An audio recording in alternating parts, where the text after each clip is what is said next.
VP Sara, lilipad papuntang The Hague susundan ang ama. Ayon kay Vice President Sara Duterte, may plano siyang sumunod sa kanyang amang si dating Pangulong Rodrigo Duterte patungong The Hague, Netherlands, kung saan ito haharap sa International Criminal Court, ICC.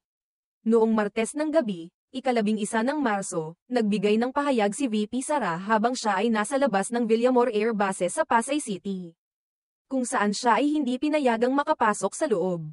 Ayon sa kanya, may mga hakbang na siyang inihanda upang sundan ang kanyang ama sa The Hague, upang matulungan ito sa mga legal na hakbang na kanilang tatahakin. Mayroon na pong arrangements kasi kailangan kong kausapin iyong mga abogado doon. Kung saan man siya dalhin, pupunta kami. Ako, ani Vice President Duterte. Binigyang diin din ni VP Sara na mahalaga na makausap nila ang mga abogado ng kanyang ama upang mapag-usapan ang mga susunod na hakbang na gagawin nila matapos ang pagkakaaresto kay dating Pangulong Duterte.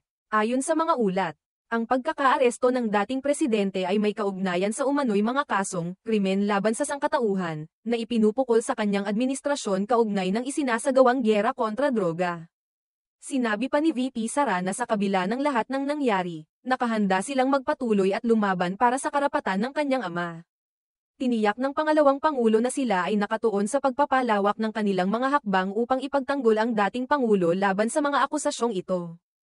Ang plano ni VP Sara na sumama sa kanyang ama sa The Hague ay nagpapakita ng kanyang pagpapakita ng suporta at dedikasyon sa pamilya, pati na rin sa mga legal na hakbang na kinakailangan upang tiyakin na ang mga karapatan ni dating Pangulong Duterte ay maprotektahan.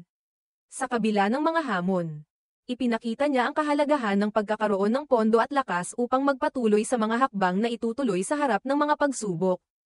Hindi rin nakaligtas sa kanyang mga pahayag ang mga nagdaang kaganapan, kung saan binigyang diin ni VP Sara ang patuloy na pagtatanggol sa pamilya laban sa mga akusasyong itinatanggi nila.